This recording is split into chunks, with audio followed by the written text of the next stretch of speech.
And that's when this legendary character officially appears. His name from now on would be... Hello everyone. I will present the history of the Ogre Battle Saga chronologically with the games. As this game Saga isn't finished yet, the first title with the initial story at the moment I'm recording this video is Knight of Lodis, and that's what I'm going to start with. A lot is officially vague and left to interpretation, so I made the script more simplified for understanding. The path that leads to ending A, which is the canon of the story, will be used. To understand how we arrived at this, it is necessary to go back a few events. The Ogre Battle. It all starts with the event that gives the saga its name. A long time ago, there was a war for the survival of humans against the evil creatures known as ogres that inhabited the underworld. While the humans drew their energies from the gods, the ogres drew their energies from the abyss and were so strong that they rivaled the gods themselves. A fact that soon showed on the battlefield with victory after victory against the humans. God, seeing that humans were being exterminated, decides to help and sends several reinforcements to fight alongside them. With the help of reinforcements, the humans managed to change fate and the ogres were finally defeated and sealed. But one character was not satisfied with it. Among the reinforcements was an army of angels, and among these angels was Shar. The angel Shar will play the role of Lucifer in this story here. He ends up getting annoyed at how God paid more attention to humans than other creatures, including angels, so out of envy he decides to rebel against him, taking some angels to his side in this. This revolt caused him to be expelled from heaven and condemned to lose his grace, his beauty, and his power as he fell.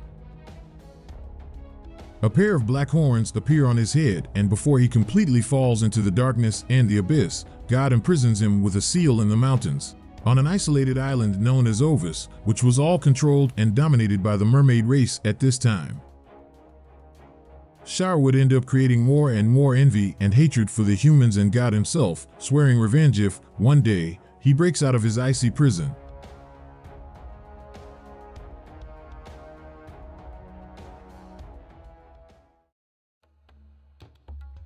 Many years later, the Mermaid War.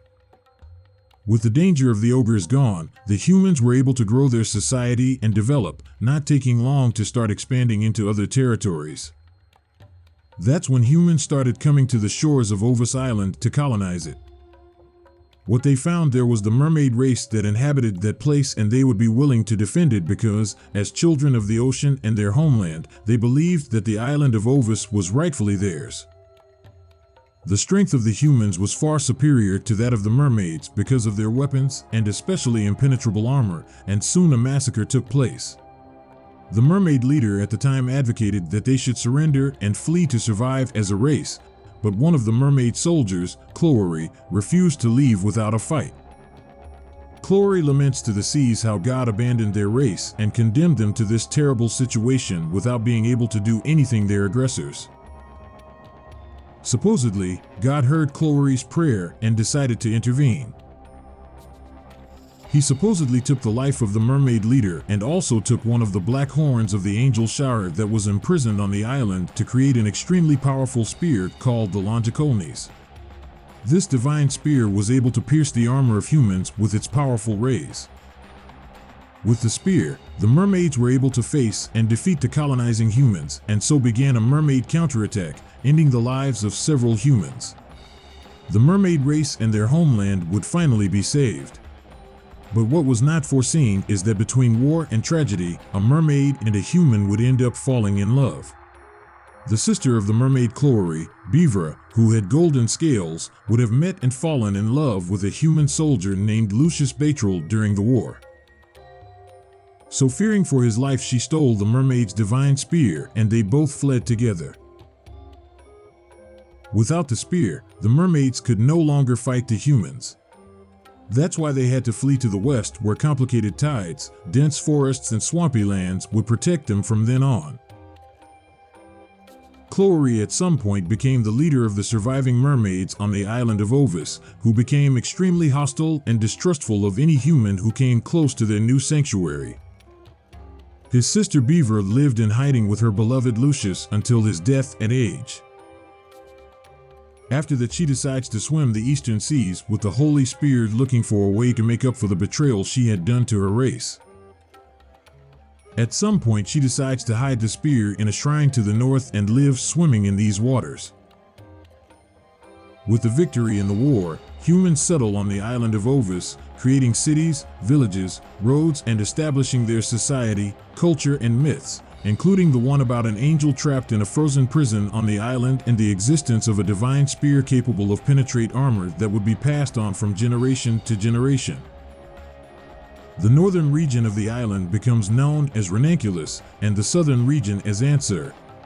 There was a dense forest that separated the two regions, so the humans who settled in each region hardly interacted, creating practically two autonomous and independent societies, and so it was for a long time.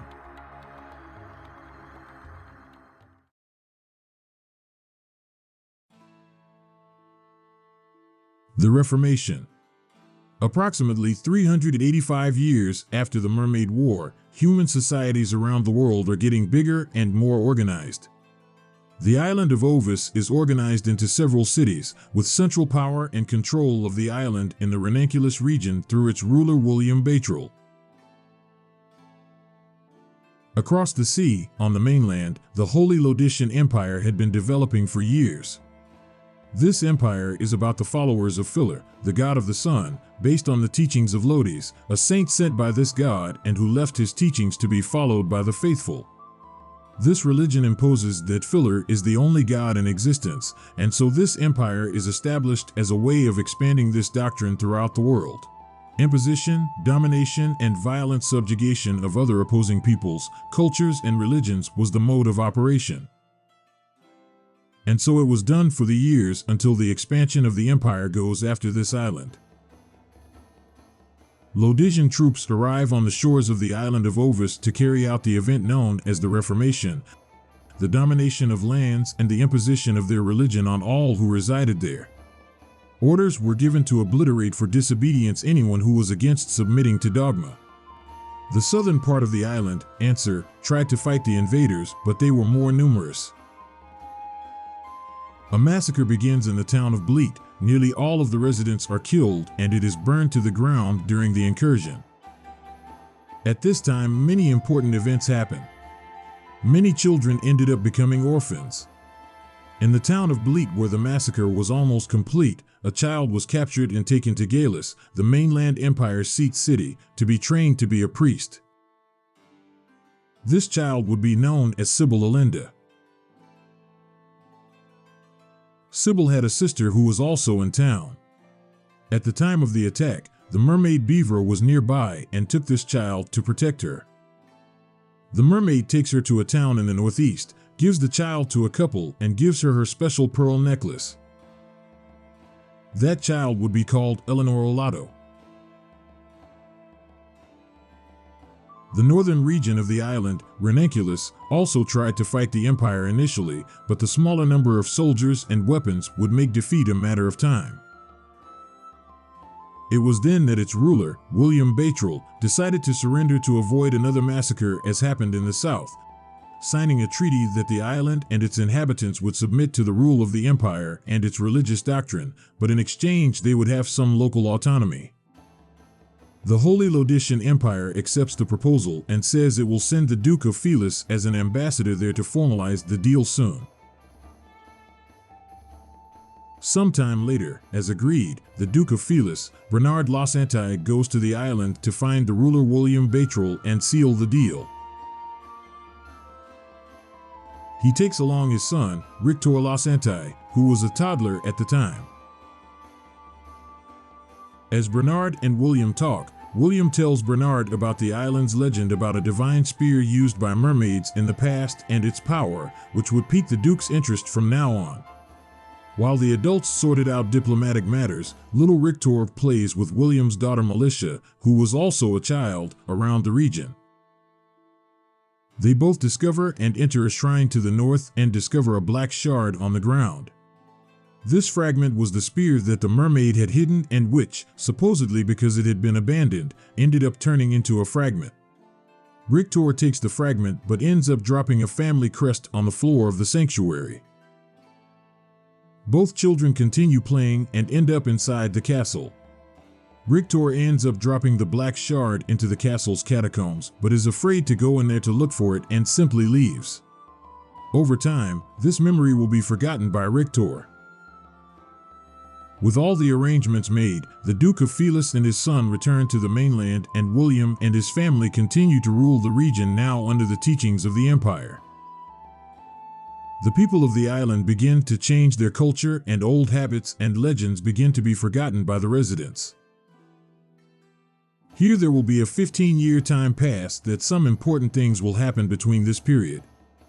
Sybil will be trained in Gallius and recruited into the Hand of the Pope, a secret organization that sought to restore the Pope's power over the entire empire, and for that send agents around the world in search of powerful artifacts. She will be sent to the island of Ovis along with Shivan Verde, an assistant, to assist in the search for the divine spear to be taken to the Pope. Eleanor will meet Beaver several times as she grows up. But at one point the mermaid says that she will need to stop visiting because of the volcanic activities near the site, indicating to her where she would be hiding from there if she wanted to find her. The town will bully Eleanor for being adopted and for her encounters with the mermaid. One day, 3 boys will mistreat her and try to get the necklace that the mermaid gave to Eleanor. The necklace, seeking to protect the girl, is activated and ends up killing one of the boys. Afraid of the situation and the city's reaction, Eleanor flees south alone, starting to live in a small church under the care of a priest. Bernard Losenti, the Duke of Felis on the mainland, is intrigued by the story of the divine spear and decides to go after it so he can increase his political power in the empire. He decides to send his now grown son Rictor Losenti to the island in search of it as a secret mission. The northern part of the island and the southern part began to have invasions and conflicts since the domination of the empire, and the southern part always asked for help from the mainland but was never answered.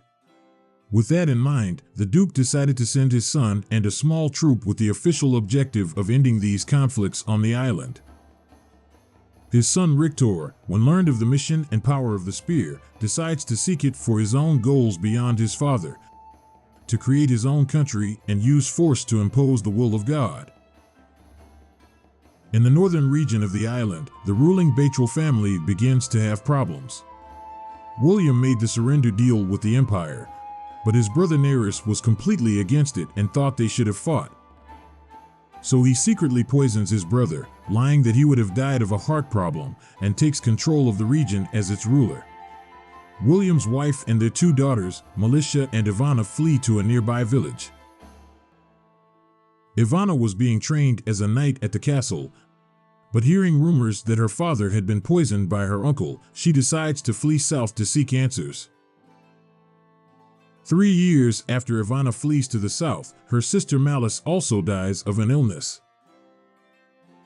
Nerys, now the new ruler, decides that he will take revenge on the Lodis Empire for all the invasion, destruction, and imposition they have caused, and for that he would go after finding the divine spear to have the power to do that. He sends his armies to look for information and clues to the weapon's whereabouts, even invading the southern region of the island. The fallen angel Shar, who was trapped in his ice prison, ends up strengthening his power with the envy of the people who were on the island. He was now able to manifest and possess people with his evil aura. He decides to search for his horn so he can break out of prison to begin his revenge on humans. He sends 2 of his angels to investigate and look for clues to the horn's whereabouts.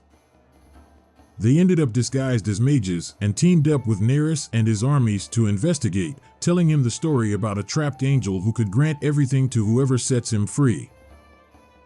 Shar will use his few powers to investigate as well, so he creates a militia-shaped illusion so he can live in the castle and trick Nerys while keeping an eye out for information that comes out.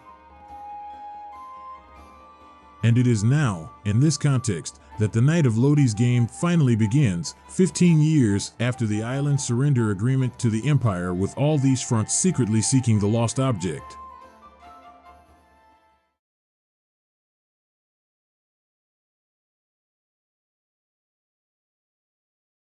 The Knight of Lodis.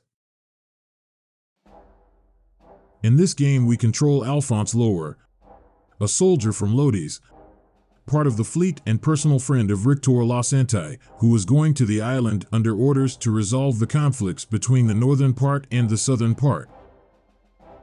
In the middle of the voyage, due to a storm, they are forced to dock the ship. They are attacked by mercenaries hired by the Northern Army after learning that knights from Lodis were coming to the island for unknown reasons. Richter's troops defeat the mercenaries, but one of them ends up shooting an arrow that ends up hitting Alphonse when he tries to protect Rictor, causing him to fall into the sea, separating him from the others. Alphonse is carried away by the sea currents and is found off the coast of Solia by Eleanor, being taken to the church to recover. Upon waking up, he talks to Eleanor, who asks if a mermaid had saved him, as she had seen a golden-tailed mermaid a few times. Soon after, Ivana enters the room and asks why a soldier from Lodis is on the island. Alphonse says that he lost his comrades when he fell into the sea. Ivana comments that she heard about some Lodis soldiers being in the city east of there. As she needed to go to the city too, she suggests they go there together. Alphonse thanks Eleanor for her care and agrees to go with Ivana to the city. Arriving in the city, the duo are confronted by warriors from the north who were in the city. In the middle of the battle, Rictor Losanti and his troop appear and help end the battle. Rejoined with Rictor, he comments that the northern troops were under Lord Neris' order advancing south and searching for documents and scavenging ruins for reasons unknown. Rictor decides to go to the fortress of Formido, where Ranunculus troops would be concentrated, but decides to separate the troop to attack on two fronts and have an advantage, leaving Alphonse responsible for one of the fronts. Both agree and separate to start the double attack. Ivana tells Alphonse that she is traveling to look for clues about her father's death in order to avenge him, and that the current lord of Ranunculus, Neris, is her uncle and her main suspect. So she decides to accompany Alphonse to try to solve this mystery. Arriving at the Formido fortress, the northern warriors are defeated by Alphonse's troop, but Rictor and his troop do not appear. When Alphonse was searching the castle, a mysterious mage appeared and bewitched him, trapping him in the fortress dungeon to be interrogated by northern troops. This mage was one of Shire's angels who was accompanying the troops of Ranunculus, and they seek to discover the real reason the warriors of Lodis are on the island. Alphonse says it's to put an end to the conflict in the north and south, because that's all he knew until then. The warriors doubt, as the South always asked for help from the mainland and never before had they come to help, so there must be a greater reason, they said. Seeing it was useless to interrogate the young knight, they leave him there to soon drown as rainwater floods the dungeon. Before the waters reach Alphonse, Sybil appears at the scene and proposes to save the knight as long as he does something for her in return. Shivan comments that the northern troops have returned north, and Richter's troops that are supposed to cross a forest and assist in taking the fortress were seen retreating, without him knowing why. Alphonse accepts the deal and Sybil says they will be crossing the mountains soon, so he needs to be prepared to go along with her. On the way to the mountains, Alphonse questions Sybil about who she is and her intentions. Sybil says she belongs to the Church of Lodis, and more specifically is working in the service of the Pope. They are heading west as it is the only place that mermaids still exist on the mainland, as there were manuscripts in Gallius about the existence of a powerful divine spear on this island that had been used by mermaids 400 years ago. Sybil is on the island looking for this spear, but other people are also after it, including the Lord of Ranunculus. So an object of such power should be taken to the Pope on the mainland to be safe from bad intentions. Despite his doubts, Alphonse agrees to go to the mermaid sanctuary due to his pact for Sybil to have saved her life. Arriving in the town at the foot of the mountain, Alphonse and Sybil meet up with Rictor. Rictor says that he was unable to cross the forest to lay siege Formido because his soldiers were attacked by creatures of darkness in the forest and had to retreat. Alphonse confronts Rictor about his real reason for being there on the island and what his intentions are. Rictor tells him to return so they can talk, but Alphonse says he has an obligation to Sybil for saving his life and that he can't return. Also, Alphonse says that he needs to seek his true destiny without anyone's help. Rictor calls Sybil a witch and blames her for this situation. Both argue and simultaneously accuse that both are hiding their true intentions on the island. Rictor leaves and says he will have no mercy if anyone gets in his way. Sybil tries to take a boat to the mermaid sanctuary, but it's stormy season and no boat can sail. Then a fisherman suggests to her to attack a mermaid so that others come to rescue her and thus take them to the mermaid leader. Alphonse doesn't like the idea of attacking an innocent and suggests that he would go alone to find another way. Sybil agrees as long as he brings the information about the location of the spear she needs. Alphonse goes to the west coast, where he finds some soldiers attacking a mermaid and a boat. He defeats the soldiers, lets the mermaid escape, and with the soldiers' boat heads north towards the mermaid sanctuary. Arriving there, he is confronted by several mermaids protecting their territory. Among them was Ariel, the strongest mermaid in the pack. Although Alphonse says he doesn't want to fight and just wants to talk to the leader, the mermaids are very hostile towards humans and start attacking. Alphonse defeats the mermaids, but Ariel refuses to speak. However, the mermaid leader agrees to meet them and asks them to enter the sanctuary. Alphonse meets with the mermaid leader, Chloe, and asks about the spear. Chloe tells the whole story of the war that took place 400 years ago and how a mermaid had run off with a human and taken the spear with them. She says that this mermaid was Beaver, her sister, who had a golden tail, and that if he meets her, he should tell her that her sister forgives her and she can return to the sanctuary. Alphonse remembers that Eleanor had mentioned a mermaid with a golden tail, so he decides to go back to talk to her about it.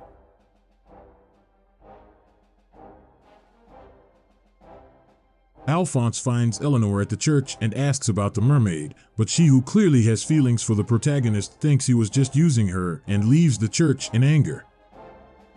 At this very moment, some soldiers from the north arrive to interrogate the girl, as it was said that she knew something about mermaids. Alphonse defeats the soldiers and saves Eleanor.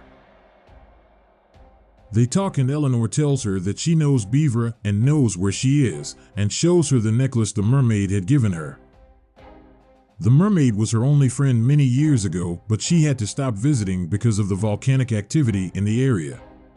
Alphonse says she's going to find the mermaid alone, but Eleanor says she doesn't want to wait for him alone anymore, so she suggests going along on the trip.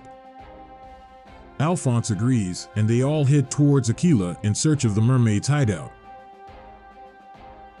Arriving at the specified location, they are confronted by Rictor and his troop, as the priest who took care of the church had told Rictor their whereabouts. Rictor says that he is looking for the divine spear and tells all the information about it, making it clear that this was his objective on the island from the beginning. He orders his troops to attack Alphonse, but the power of Eleanor's necklace is activated, stunning the soldiers long enough for Alphonse and Eleanor to jump into the ocean together, escaping the troops. The mermaid Beaver, who was watching the entire conflict, saves the two and takes them to her cave. Beaver confirms that she fled the mermaid sanctuary with a man and the divine spear, and that she had saved Eleanor from the city's destruction by the Empire's invaders 15 years ago and taken her to the city to the north. Alphonse says he needs the spear to end the conflicts on the island and protect the weapon from evil hands. So the mermaid says that she hid the spear in a shrine north of there, that they could look for it since she trusted Alphonse for have saved Eleanor. Before heading to the sanctuary, Alphonse tells Beaver that her sister Chloe forgave her and that she could go back to the mermaid sanctuary if she wanted to. With the retreat of the northern troops, Rictor declares to the southern region that his objective was accomplished and that his order would return to the mainland. His fleet prepares to take a boat to the south and return, but he and some more subordinates follow in secret to the north. Alphonse and Eleanor meet with Sybil at Formido Fortress to pass on the information. With Rictor heading north, they suspect there may be a secret alliance between Northern Lord Neris and Bernard Losanti, the Duke of Felis, and Rictor's father to obtain the spear in secret, even though they both have different end goals. Alphonse decides to go north after Rictor to find out what he is up to and also to look for the spear in the sanctuary as the mermaid is said to have hidden. We see a flashback of Rictor going north and finding an image of a girl, which he recognizes to be Militia, the daughter of William Bartrell that he played with when her father came to the mainland years ago. Rictor arrives at Asteria Castle, the main castle of the Lord of Vernaculus, and meets with Lord Neris. Alphonse heads north behind him, facing off against some of Rictor's troops that were in the way. Alphonse and Sybil arrive at the shrine where the spear should be, but the only thing they find is a Losanti family crest. Alphonse asks Sybil to spread a rumor around the island that he had found the divine spear, so depending on the reaction of the troops he could find out whether or not the spear was with Rictor. Alphonse also seeks to go north to talk to Rictor to see his real intentions with the spear, whether it would be to take it to the mainland or to use and rebel against the Empire of Lodis. Rictor finds Militia at the castle, who asks him about the spear he and his uncle were looking for, if he had found it. Rictor says no, but that the man he had found was on his way there, due to rumors he had heard. Rictor and Militia are shown to be very close as a couple, but are interrupted by the announcement of Alphonse's troops arriving at the castle gates. Alphonse and his soldiers arrive at Asteria Castle, an immense fortress that takes a lot of effort to break through. They manage to advance, reaching the throne room, where Rictor was waiting. Rictor tells about his father being after the spear he heard 15 years ago and that he was sent to the island to find it and that he would take it from Alphonse. Alphonse defeats Rictor's troops and shows that he doesn't have the spear, which was just a rumor, but that in the shrine where it should have been he had found Rictor's family crest, so he and his father must have found the spear and caught her 15 years ago when they first came to the island. Rictor tries to remember this memory, but at that moment Militia appears and tries to help him up. Ivana recognizes her sister, but says it's impossible for her to be there since she had died 7 years ago. Militia attacks and knocks Alphonse and Ivana unconscious, taking Rictor with her to the castle's crypts and helping him remember what he had done 15 years ago. Rictor remembers the black shard he found in the shrine that he dropped into that crypt. In possession of this information, Militia reveals it to be an illusion created by the angel Shar in her shape to investigate the location of the spear. Shar possesses Rictor's body and takes the black fragment that was there on the floor of the crypt, with which he could finally release his body that was trapped in the icy mountains. Alphonse faces Rictor's possessed body. After a long battle, Rictor manages to regain consciousness, and to avoid Shar's possession he decides to kill himself. Shar leaves Rictor's body and tells Alphonse to take the black shard to his prison and release it so he can grant all the wishes he wants. Alphonse denies the offer, but at that moment one of Shar's angels teleports Lord Neris into the room, who accepts the proposal, then takes the black shard and teleports out of the castle before anyone can stop him. Alphonse and his troops take control of Asteria Castle, and the region is panicked by rumors of the death of the previous Lord William and Militia's possession, but Ivana, Lord William's eldest daughter, helps calm the region and the residents. Rictor's death would also be an issue. If his father, the Duke of Felis, became aware of this, he would take action against Alphonse. Time was running out for our protagonist. Alphonse is informed by the locals of the legend of an angel trapped in the mountains to the northwest and also discovers the whereabouts of Lord Neris, who was heading there. Alphonse and his troop head towards the mountains to solve this once and for all, but on the way they end up meeting and facing Shar's two angels. Alphonse wins the battle and the two angels fly away to their master. Alphonse arrives at the entrance to the mountain and finds Lord Neris leading the way to the ice prison. They enter into a life and death contest, and Alphonse is the victor, taking the black shard that transforms into the holy spear, Longicolnes, in his hand. Alphonse feels Char's energy calling him from inside the mountain, so he decides to go ahead and face the angel. Alphonse faces the fallen angel Char and his helpers in a very difficult battle that ends with the human's victory.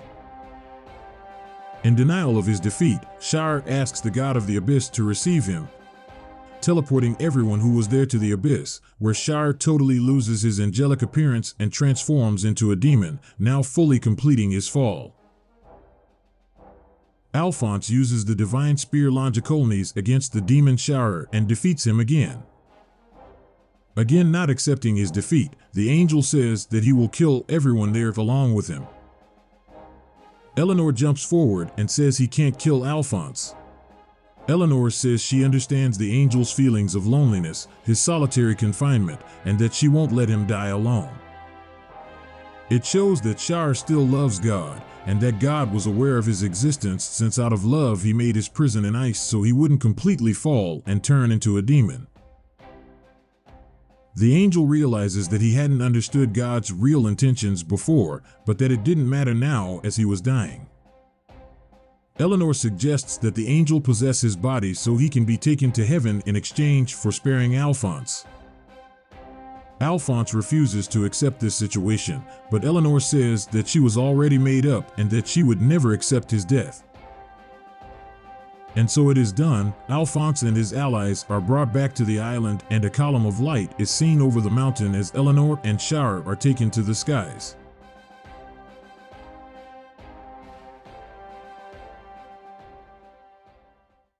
Epilogue. With Char's defeat, this chapter of the adventure ends, but not without showing its consequences shortly afterwards. Ivana becomes governess of the island of Ovis, succeeding her father William's throne and seeking an agreement with the mainland empire to maintain peace in the region. With the death of Lord Nerys, Lodis decided not to punish the Batral family nor the Northerners, as it was Nerys' ambition alone that had caused problems. The Empire takes control of the island to keep the peace from then on. The mermaid Beaver, seeing her goal completed, dies and heads in spirit towards her sister Chloe. There they both talk and decide to leave the future to the young, dying both and heading towards the skies.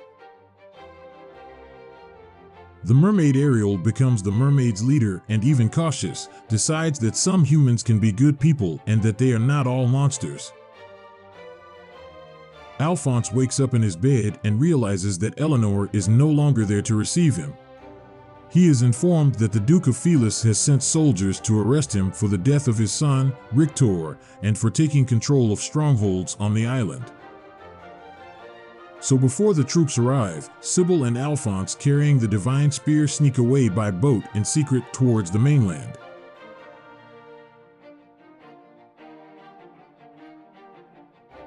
Arriving there, Sybil does not go to Galeus and flees across the continent along with her assistant Shivan as her task of finding the spear was accomplished. Alphonse goes to Galeus and meets with the Pope, giving him the divine spear as a sign of trust. The Duke of Felis is punished for hiding the information about this spear from the capital, losing much of his political power and territory.